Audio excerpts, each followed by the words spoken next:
Hey everybody, welcome back to another episode of Talking Cardboard. My name is Cory, and today's video review is of the brand new board game, Dune: War for Arrakis.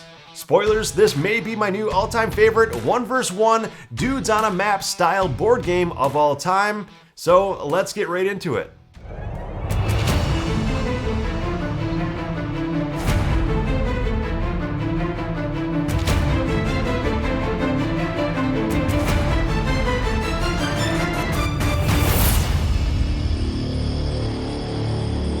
Okay, and just a quick brief overview of what Dune: War for Arrakis is all about. This is a asymmetric win condition, dudes on a map, area control-ish style game, pretty much along the lines of War for the Ring, which is in the Lord of the Rings universe, or Star Wars Rebellion. Those two games are kind of like Dune: War for the Arrakis, or within kind of the same realms or style of game. Dune: War for Arrakis also has the same designer as War for the Ring, so it does share some DNA with that game as well. But why, spoilers again, why is this my favorite version of that style game in this lineup? So let's shoot right over to the top-down camera so you can all see what's going on here. It does have a lot of streamlined gameplay, but there is quite a bit of moving parts. So pretty much, like I said, this is a 1v1 style game. You can play this in teams for 2 versus 2, but really at its core, it is, in my opinion, meant to be played best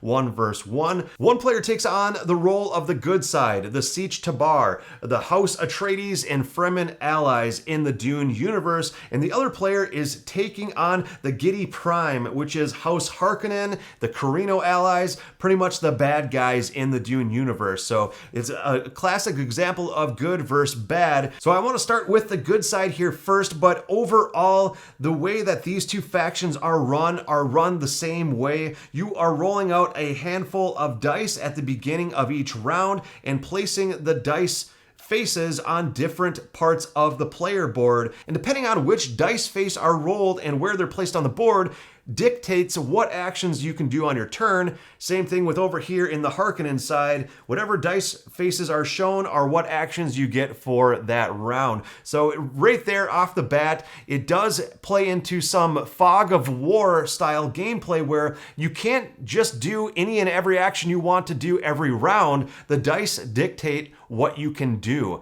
So like I said, in fog of war, or like, you know, the fog of war in war style games, you don't necessarily know what's going on at all times in all parts of the war that's going on. So that really plays into some tactical strategy that you have to do the best you can with what you're given. So like I said, starting with House Atreides and the Fremen allies here, both sides kind of similar things going on. You've got leadership, strategy, deployment, the Mentat action, and your house action. And then also the good side has an awesome desert power that I'll get into here in a second too. But like I said, this isn't a complete rules overview of everything going on, but at least it'll give you somewhat of a flavor of what's going on. So in the House Atreides side, the leadership, for example, you can start moving some of your factions around the board by spending that die. And the leadership says move 2 different legions with a leader, or you can make a surprise attack, which adds a star dice value to your combat dice when rolling them. But basically that allows you to move any of your legions, which are these groups of people, around the board more easily, and or attack with them. All of the different actions also have a card, or I guess I shouldn't say all of the actions, but most of the actions in the start of the game have a card that's associated with a hero in the game. So for example, this is Paul Atreides, and you also on some cards have an additional special action as long as that leader is either in play or alive on your player board. I don't have the leaders set up over the cards here because I wanted to go ahead and leave those open for you to see the text and kind of what's going on. But for example, if Paul Atreides is still alive, I can place Paul in any legion and then move 2 different legions with a leader with this 1 leadership die. So for example, if Paul was still alive, I could then spawn Paul onto the board by using this same leadership die and then go ahead and do my movement with that. Moving into the strategy, this allows you, if you spend that die, to move 2 different legions or move 3 different legions if you have the Stigler hero still alive as well.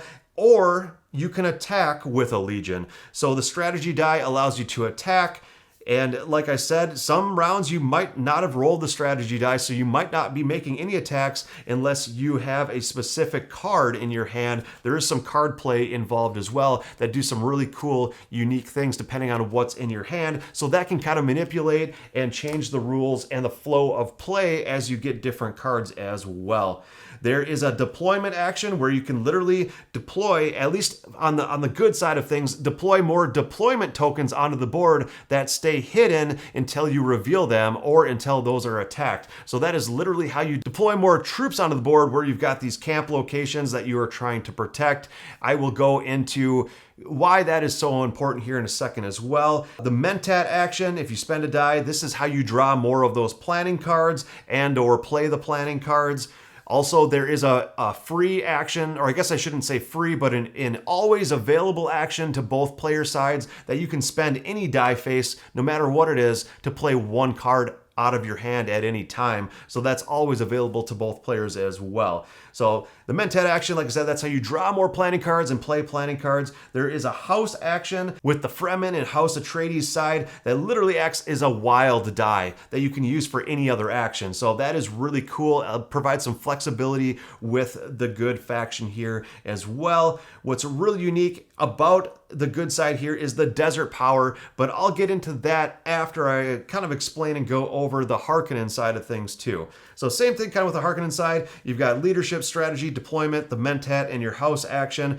Things work slightly different, but once you understand one faction, you can pretty much just jump right into the other player faction and know what's going on. So that is another thing that's really enjoyable in this game, that once you play one game one side, you can just flip to the other side and or you know the opposing side and play that just as smoothly as your first game as well. So that's really cool. Leadership, like I said, moving different leaders around the board. The strategy allows you to make attacks. Deployment, on the Harkonnen side, House Harkonnen, you can literally just deploy more troops to the board. You don't have to draw random deployment tokens. So you have a little bit more control over who you're sending to the board with that. The Mentat action is literally just drawing 2 planning cards to your hand. So you've got more cards, but it doesn't allow you the ability to play a card with that action die. You need to spend any other die to play a card out of your hand. So that's how you do that with House Harkonnen over here.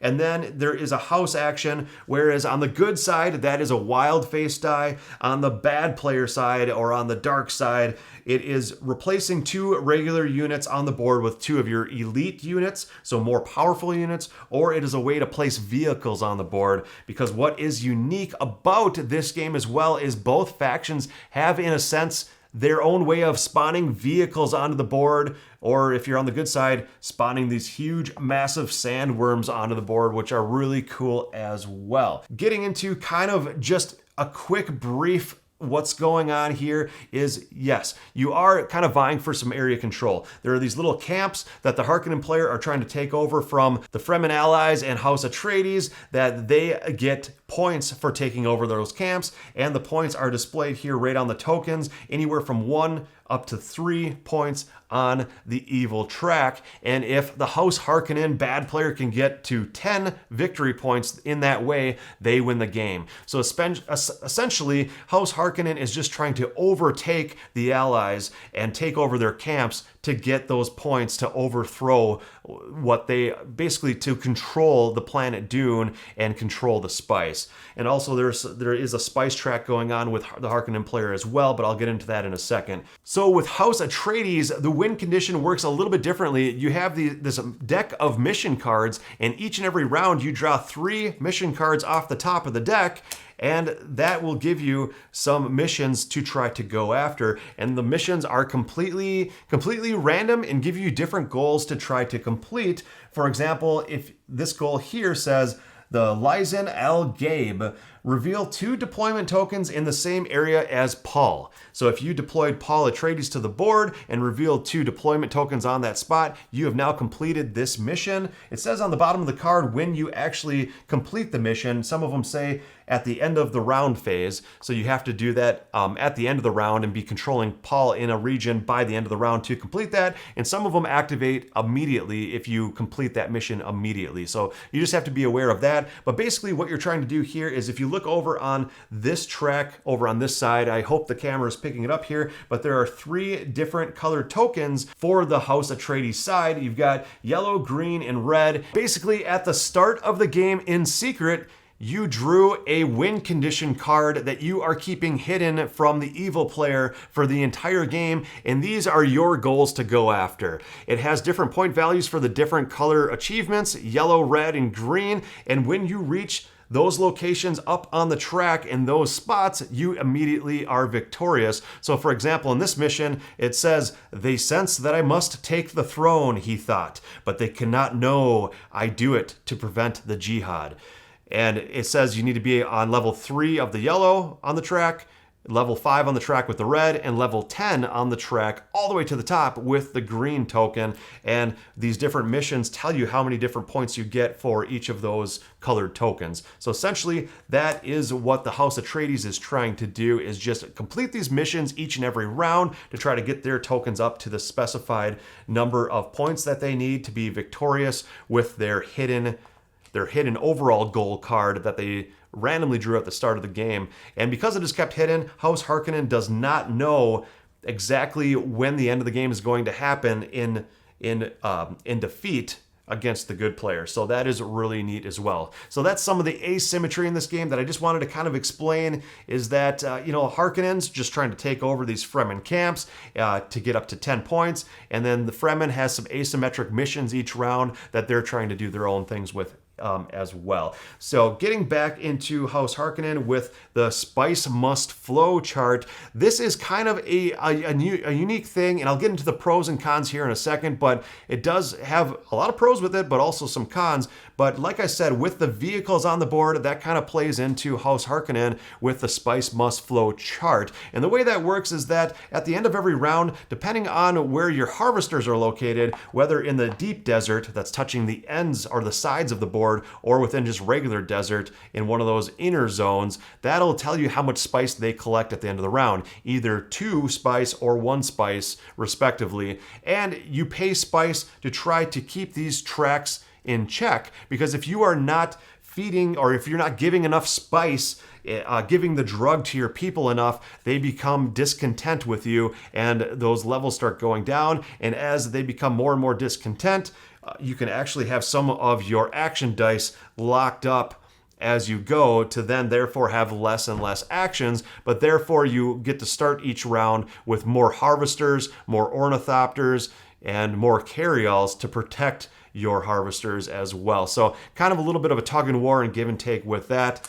But yeah, really neat how this works. So you really want to be sending your harvesters out to locations that they're not going to be contested as easily, so you can try to gather that spice to maintain the maximum number of action dice each round that you can, because more actions, the better. Now, jumping back over to House Atreides, their desert power action that I was talking about at the beginning of this video, this comes into play in conjunction with how well or how poorly the Harkonnen house is doing with their Spice Must Flow chart. The way that this works is if the House Atreides player has less unspent action dice than the amount of unspent action dice from the Harkonnen player, they can, instead of using a die, use a free desert power action, and that's really, really cool. As a free action, you can place 2 worm sign tokens on the board. You can move 2 of your sandworms, which is really cool because you can get into fast travel by sandworm riding throughout the game too, and I'll get into that in a second.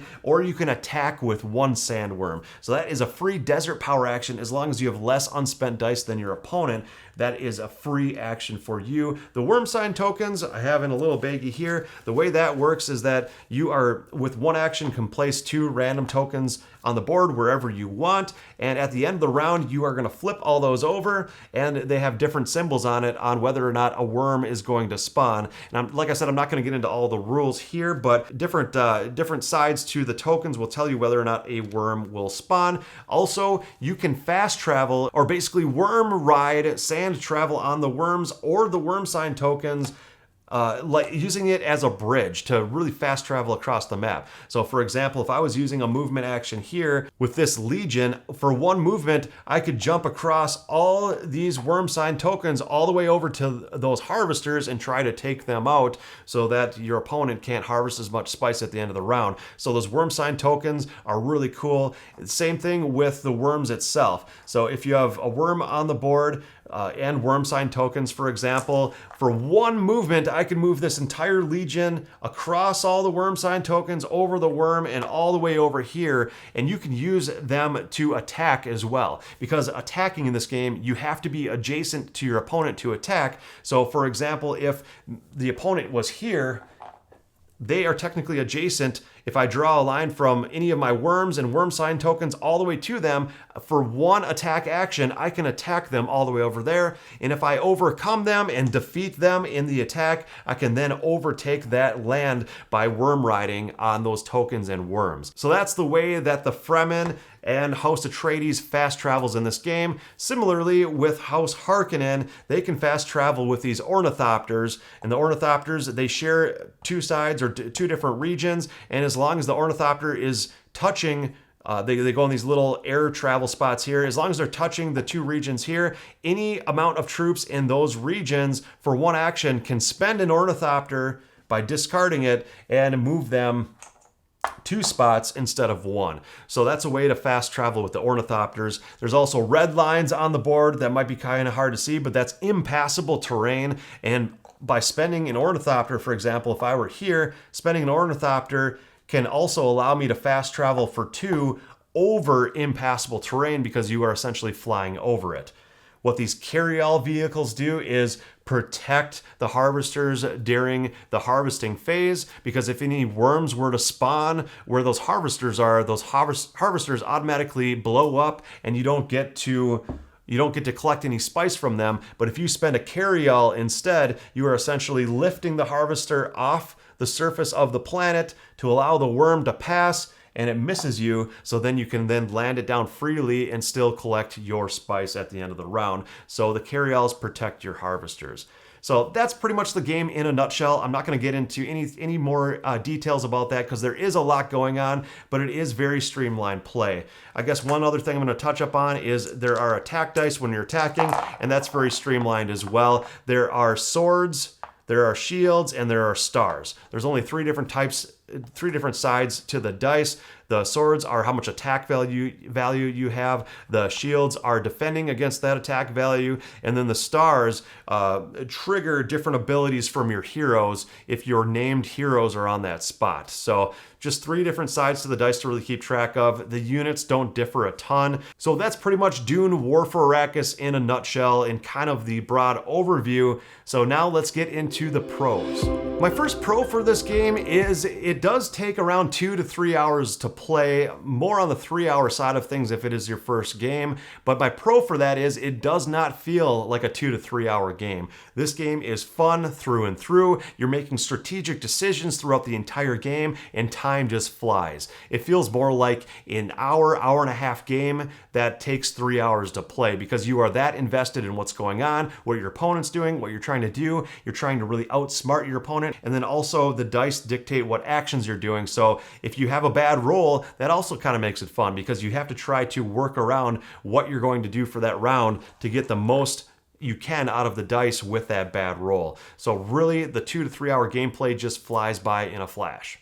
And my second pro is something I'd mentioned during the combat dice, and it's just essentially that the combat is very streamlined. You're not worried about all the different units having a bunch of different if-then statements and like different abilities that are completely unique. It is a very streamlined combat. You essentially have like the different bases, the different shapes on the bases, round or square or the hexagon shape, that you can see at a glance what the different units are. You just know within the first 5 minutes of playing the game, and you can remember exactly what those units do. For example, the round units, they're just common units. They can take 1 hit and they die. If it's a square base unit, you can downgrade if they take a hit from a square down to a circle. So essentially they have 2 hit points instead of 1. And then you've got leaders that are essentially the same color, either green or red, but a different shade of it. So those are very easy to see as well. And it's just not a ton of different things to remember when it comes to combat. My third pro is the asymmetric win conditions and the asymmetric goals are really fun to play. It is really neat and is very refreshing. It's a new and fresh take each and every time you play a different faction in this game, and every time you play a faction, it plays out differently in every game as well. So it really keeps the game fresh. If you're going to play the House Harkonnen, it's really tough to get to those camps and try to overcome the Fremen player. And if you are the Fremen side or House Atreides, it is really fun to try to get through these unique mission cards each and every round to try to get to your goal in your secret objective. So it's really fun every time to have these asymmetric win conditions, and how even if you play the same faction over and over again, the win conditions will play out a little bit differently each and every time. And my final pro for this game that I'm going to talk about here is just the fast travel in this game is just so much fun. It's so much fun to use the ornithopters to fast travel for the Harkonnen player, and all the different vehicles and to do what they're doing to protect your harvesters and harvesting spice. And the fast travel with House Atreides is just a ton of fun, with using the worm sign tokens and the worms to fast travel across, using the worms to then make attacks later on, and it's just got a really cool sense that the board is actually smaller than it appears, because this board is massive and this war is massive, but utilizing your vehicles and worms and worm sign tokens in different ways can really help kind of shrink down that map and make everything feel a lot more close quarters than it may seem at first glance. So fast traveling is just really fun and unique. It's a very unique twist, a unique take on the gameplay, and this game just really hits it home. I really enjoy it about it. And I think that in itself, the way that everything feels so tight-knit and just a lot of back and forth action, really puts Dune War for Arrakis ahead of those other titles that I had mentioned in the intro to this video. So that is just the final pro that I'm going to mention here. Just a ton of fun with the fast travel. And now for the cons for this game. I only have one con, and that is I wish there was a little bit more you could do with the spice. Essentially, all you're doing with the spice as you are gathering it is trying to keep your people happy, to give yourself the maximum amount of action dice to start with at the beginning of every round. And I just wish there was a little bit more options, a little bit more uniqueness with what you could do when you are spending your spice, or what you can do to utilize that spice. I think it would become more important, especially late game, because I almost feel like House Atreides doesn't mind, or would rather have the Harkonnen player gather a lot of spice closer to the mid to late game, because the more action dice they have that are unused on their board, then the Fremen player, the House Atreides, can really use their desert power a lot more effectively. So it almost kind of negates the whole idea of wanting to get more spice for your people if you're the Harkonnen player, because, like I said, mid to late game, the good side over here almost wants you to gather that spice, and they become less and less attested to the mid-late game due to that. So I wish that there was maybe one or two other things you could do with the spice, so then it kept the good player over here more in check, with them wanting to take down your harvesters mid and late game, because they would be more frightened with what you can do with that spice, rather than just letting you go and get it so that they can pop off more of their desert power actions. So I wish there's a little bit more you could do. Caveat here, I don't have any of the expansions. I have not played with any of the expansions. So maybe one or two of those kind of fixes that.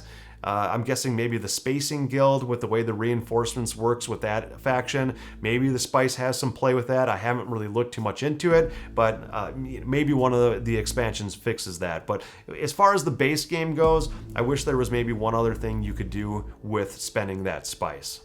But there you have it. That pretty much does it for today's review of Dune War for Arrakis. My overall rating for this game, after playing it a couple times now, is a 9 out of 10. I love this game. It could easily raise to a 9.5 or a 10 out of 10. Like I said, if you could do a little bit more with the spice, and it just, a couple of those little minor tweaks were fixed, then maybe this game would definitely be a 10 out of 10 game for me. But as it sits right now, with that one con that I have, it's definitely a solid 9 out of 10 still. Really enjoy playing it. I have not played it 2 versus 2 yet. I guess I'm not really too excited to play that way, because essentially you are splitting the factions into 2. So I'm not really too excited to try that. It sounds a little bit lackluster. Maybe it isn't, but that's another thing, just kind of keeping it more at a 9 out of 10 for me, and could be higher if it seemed more playable at 3 players or 4 players than just only being a 1 versus 1 game, in my opinion. It's harder to table when it's only 1 versus 1, but still, if you can get this game to the table and you have another player, a dedicated player to play with frequently, this game is a home run. Just knocked it out of the park with this. So there you have it. That is Dune War for Arrakis. Leave comments below if you've tried some of the expansions and how you like those, and if it is worth it. I have looked up the price on those, and they are a hefty price. I believe like $50 per expansion, and I just didn't want to drop another $50 to $100 on those expansions to fix 1 or 2 minor things if this game is already a 9 out of 10 for me anyway. So there you have it, and until next time, you all have a great day and have fun gaming.